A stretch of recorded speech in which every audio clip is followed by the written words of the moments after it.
Hello दोस्तों, आज हम वह कहानी सुनेंगे जिसे सिंहासन बत्तीसी की 20वीं पुतली ज्ञानवती ने राजा भोज को सुनाया था। आइए शुरू करते हैं। राजा विक्रमादित्य सच्चे ज्ञान के बहुत बड़े पारखी थे तथा ज्ञानियों की बहुत कदर करते थे।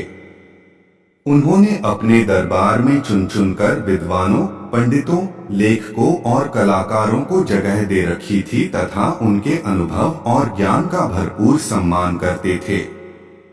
एक दिन वे वन में किसी कारण विचरण कर रहे थे तो उनके कानों में दो आदमियों की बातचीत का कुछ अंश पड़ा।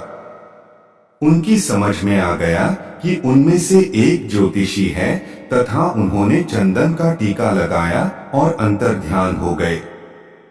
ज्योतिषी अपने दोस्त को बोला, मैंने ज्योतिष का पूरा ज्ञान अर्जित कर लिया है और अब मैं तुम्हारे भूत, वर्तमान और भविष्य के बारे में सब कुछ स्पष्ट बता सकता हूँ।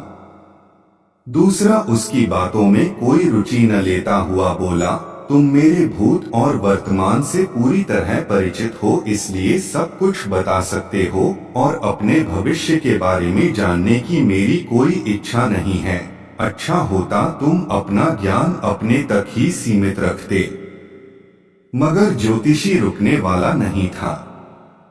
वह बोला, इन बिखरी हुई हड्डियों को देख रहे हो, मैं इन हड्डियों को देखते हुए बता सकता हूँ कि ये हड्डियाँ किस जानवर की हैं तथा जानवर के साथ क्या क्या बीता। लेकिन उसके दोस्त ने फिर भी उसकी बातों में अपनी रुचि नहीं जताई। तभी ज्योतिषी की नजर जमीन पर पड़े पदचिन्हों पर गई।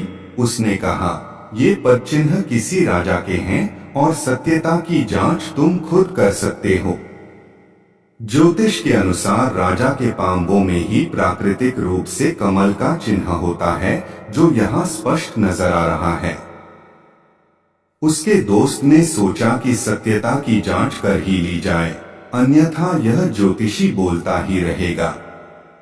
पदचिन्हों का अनुसरण करते करते वे जंगल में अंदर आते गए।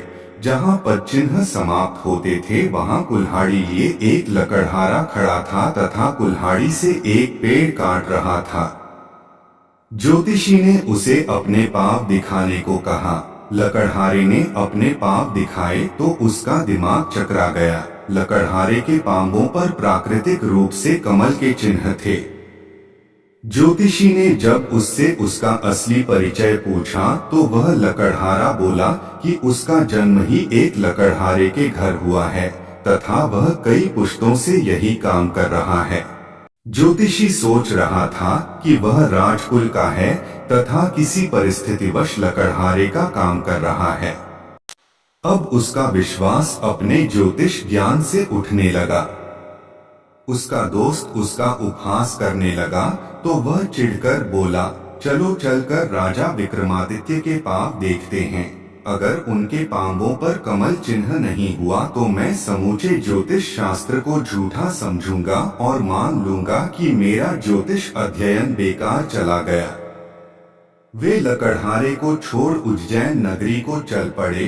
काफी चलने के बाद राजमहल पहुँचे। राजमहल पहुंचकर उन्होंने विक्रमादित्य से मिलने की इच्छा जताई। जब विक्रम सामने आए तो उन्होंने उनसे अपना पैर दिखाने की प्रार्थना की। विक्रम का पैर देखकर ज्योतिषी सन्न रह गया।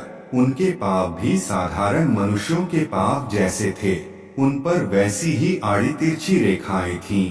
कोई कमल चिन्ह नहीं था। ज्योतिषी को अपने ज्योतिष ज्ञान पर नहीं बल्कि पूरे ज्योतिष शास्त्र पर संदेह होने लगा। वह राजा से बोला, ज्योतिष शास्त्र कहता है कि कमल चिन्ह जिसके पांवों में मौजूद हो वह व्यक्ति राजा होगा ही, मगर यह सरासर असत्य है। जिसके पांवों पर मैंने ये चिन्ह देखे वह पुश्तैनी लकड़हारा है। दूर दूर तक उसका संबंध किसी राजघराने से नहीं है। पेट भरने के लिए जीतोड़ मेहनत करता है तथा हर सुख सुविधा से वंचित है। दूसरी ओर आप जैसा चक्रवर्ती सम्राट है, जिसके भाग्य में भोग करने वाली हर चीज है, जिसकी कीर्ति दूर दूर तक फैली हुई है।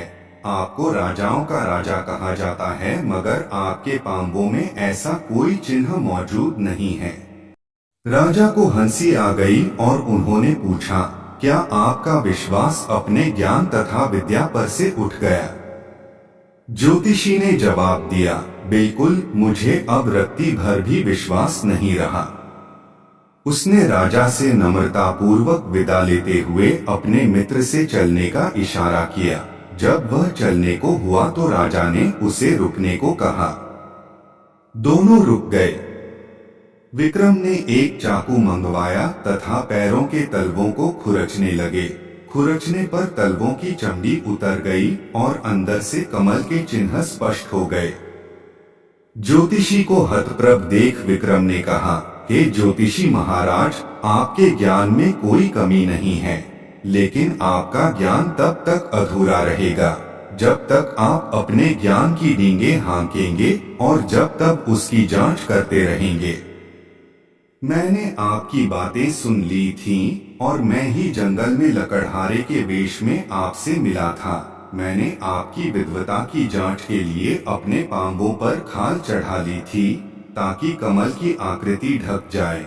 आपने जब कमल की आकृति नहीं देखी तो आपका विश्वास ही अपनी विद्या से उठ गया। यह अच्छी बात नहीं है।